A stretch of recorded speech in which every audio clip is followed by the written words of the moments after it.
get them on the next one down. Hey guys, welcome back to the channel. We have another trip recap here for you where we got into some pretty big yellowfin. And if you like more tips on how to catch more fish, don't forget to subscribe. So without further ado, we have the captain of the legend here, Steve Taft. So let's get into it. Yeah, you can see the bow here is a whole bunch of guys fighting fish. We went down south for this trip, and some beautiful grade yellowfin moved into those waters. 60 to 80 pound fish for the most part, and there was no shortage of them, that's for sure. So how did you end up finding these? Are these more bird schools, a sonar? How'd you find them? Yeah, guys are getting on fish down here in quite a few different ways, actually. Some of the boats had some great stops off of whales, the finback whales. The yellowfin are following them around, and they were able to troll up some fish on those. As you mentioned, bird schools, you can see in that shot, bird picking on the fish that was pushing up water. So some guys are getting that. There's pods of dolphin down this way that the fish are following, so they'll drag the trollers through there, and you could get a really good school to pull off the dolphin that way as well. This school was just sonar. We were driving around, and it was a really big school. I was able to get it on the machinery. We threw a chum line on it, and it just charged the boat and stuck with us. So yellowfin typically like warmer water, right? So is that kind of why we haven't seen much yellowfin in, sort of the non-long range trips so far this season? Yeah, it's been kind of a colder water year for sure. They were not predicting that. They were predicting a warm water year, but we saw really good bluefin fishing in this colder water, but now that we're getting later in fall, these fish decided to move up a little bit. We were finding them in like 68 degree water during this trip, 68 to 69 degree water. There's a hard edge that was associated with it where the water dropped down like to 64 degrees. So these fish were hanging out just on the other side of that in the warm water. So that water temperature and that edge made it easier to relocate these fish. And you can see we have an angler here that's fighting a good fish, and he's doing a great job lifting. He was using the rail just slightly too, but really it's super important when that fish is coming up to gaff that you just continue to lift. I know it gets really tempting to sort of give up on the fight right when you see the fish, especially in this clear, gorgeous water. You think that the fish is a lot closer than it actually is. So I think my biggest tip for fighting fish in really great water like this is just really keep fighting till the very end, till that gaff is completely in the fish. Yeah, slow, steady lifts. You don't want to lift too quickly, especially at the end. You don't want to pull the fish straight up so that its nose is pointing in the air, kind of like bobbing for an apple. But slow, steady lifts throughout the fight, especially at the end here. And you want to get it all the way up to the surface and kind of split the fish in half with the top of the water, if you can imagine that. And that'll give your deckhand the best opportunity for a good headshot on the fish and to get it in the boat. So what kind of tackle, what kind of setups were finding the most success? Yeah, as I mentioned, we were definitely trolling. Whenever you're yellowfin fishing, you want to have trollers out there behind the boat. The boat had some feathers we were dragging around, but once we got on a stop, fly line was the king on this trip, and we had some really good bait. When you go on a 3-day trip, you get long-range cured out bait, and this bait was exceptional. Good sardine, really big sardine, and it was healthy and strong, and guys were able to fly line 40 pound no problem. You can see the angler right here getting his rod tip in the water to create more angle so it doesn't rub off on the fish. But yeah, guys were starting out using 40 pound fly line. As you can see, the whole boat was bit up, so they weren't line shy.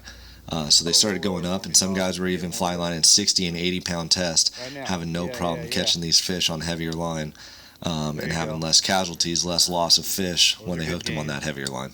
And you can see these fish are putting up a good fight. 60 to 80 pound yellowfin are really no joke. So Chartermaster Todd here is putting in his work at the rail, using a little bit of leverage by using the rail there. And he has a little bit of a longer rod too. So, one of the advantages of using a longer rod is to sort of get your bait out a little bit past the chum line, or in the chum line a little bit easier when you're casting out.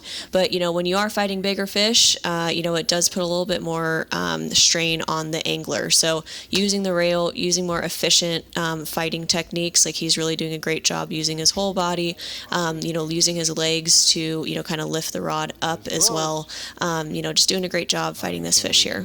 Yeah, you can see him finishing off really well and giving a good shot for Joey to gaff it.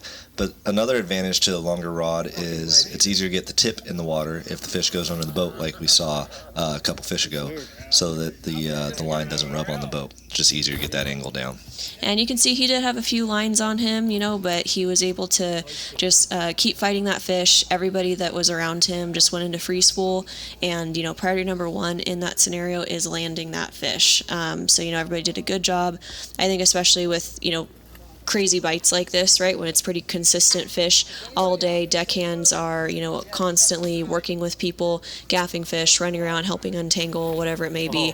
The key is really just communication, and that's what's great about being kind of on a charter. I think that's one of the advantages, is to having your own group of buddies and your friends that you can just have really great communication along the way, and that's really crucial to success on these boats. Yeah, and this was just an epic drift. This is all the same drift that you guys are seeing all footage of.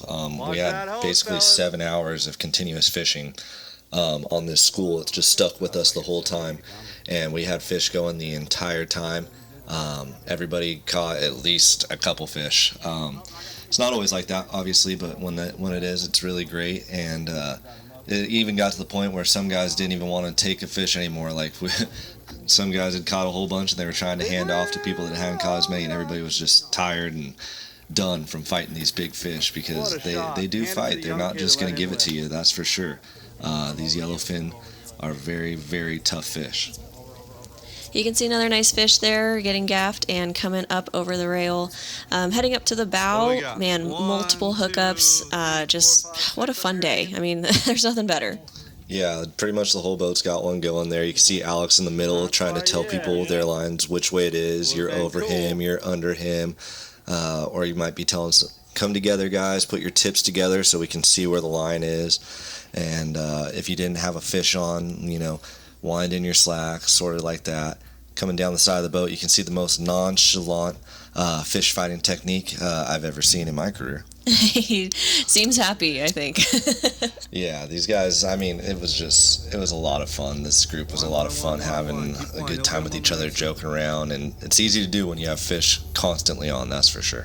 Yep, and deckhands are always there to help out. I'm sure, like you said, if everybody's getting pretty exhausted from catching so much fish, there's no shame in handing it off to the deckhand. Even some of the deckhands, can, kill fish with the best of them, kind of take over when you guys get a little too tired. So that's just a good day of fishing right there. Yeah, I mean, you can't just lay on the rail too much. You kind of got to take the fight to the fish a little bit, because if you just let the fish dictate everything, you get in a lot more tangles, and eventually you got to get some of these lines in the boat, get the fish in the boat. Otherwise, it's just too much of a risk to break off. So that's why guys were starting to use heavier and heavier line. Like we said, they started with 40-pound, and guys that could fly line a bait on 60 and 80 were having no trouble getting bit, and they were able to just put in low speed and wind those things straight to the boat. And whoa, free spool there after you gaff the fish. Yeah, super important tip. I think that we've seen in a few videos beforehand of rods almost getting broken because they don't go into free spool once the fish is gaffed. One of the advantages of doing that is, just in case the fish were to get off the gaff, you do have a chance sort of saving that fish if it were to run off. If you're in free spool, you can always continue to fight the fish and get it back to the boat again. But just something super critical to remember. Yeah, you can see this fish in the corner is doing some big circles, and Matt's kind of helping him out and coaching him to get it into the boat. And two more fish coming together, another guy on the stern here, and the deckhands are down on the deck, and they are gilling fish as fast as they can. What these guys are doing is, once we get a fish gaffed, we got to get it spiked and bled and tagged with the number for the passenger. And then we want to get them gilled and gut and dropped into the RSW, the chilled down water, and get the fish as cold as possible. We don't want to leave them on deck in the sun. Plus, with as many fish as we were catching, we just need space to walk around.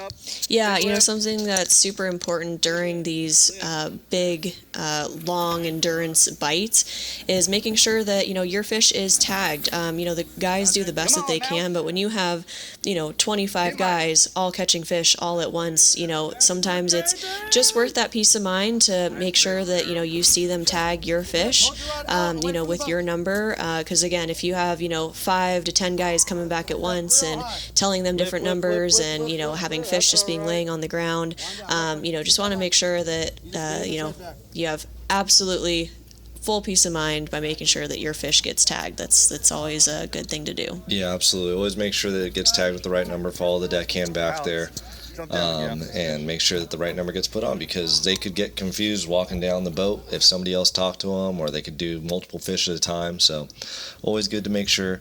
You can see this fish up in the bow here, right by the anchor. We had somebody asking a question about how we fight fish up on the bow.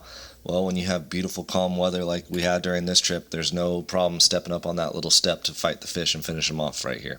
Yeah, I personally like putting 1 foot on that little metal part right there, just on the top, very top, to kind of use my knee as like a little extra leverage, kind of as a makeshift rail, if you will.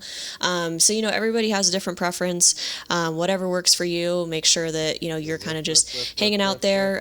Deckhand Joey is doing a great job, just, making sure that he's there. Angler is doing an awesome job just staying where he is. It's really the deckhand's job to work around you. So, just work on fighting the fish, and the deckhand will get around, get in position to make sure that we can reach and get that fish on deck. Yeah, and we'll kind of tell you if we need you to move down the rail, left or right. And if a deckhand's with you and they're telling you that, you just kind of got to do it, whether it makes sense to you or not, because they know the boat, they know what they're trying to do with you. But it's teamwork. It really is. You got to give a good gaff shot for the deckhand, and they need to get in there and get that fish on the boat for you. So you guys have to communicate and work with each other. Here's Joey in the corner right here working around, and that fish is circling. The back of the boat is definitely a scary place to be, because you have the props, you have the rudders right there. There's lots that can go wrong as far as when the fish kind of takes that dive. A lot of things that line can rub on to break the fish clean off. So he's doing a good job, and like I said, we have Alex right there who is working around him, and Joey gets his rod tip down in the water. So like I said, teamwork at its finest. Yeah, another thing we were able to use a lot on this trip was low speed. Guys were able to use heavier lines, so they were using 2-speed reels, and once that fish gets up and down, they're able to put it into low, and you can see it's more handles being turned, but it's a lot easier to gain ground on them when you're in low speed like that to finish off the fish. So overall, I mean, hopefully this, warmer water kind of stays within, 3-day range, and we can keep fighting this yellowfin for however long the season lasts. It feels like the summer finally showed up. We didn't really get this summer fishing during summer, unfortunately. Yeah, late October tends to do this. Sometimes the yellowfin show up and they'll bite really well. So fall fishing can be a lot of fun. Beautiful weather usually comes along with it. This trip was definite proof of that. So hopefully fall holds some more of that. And if you guys have any questions, drop them in the comments, and we look forward to fishing with you.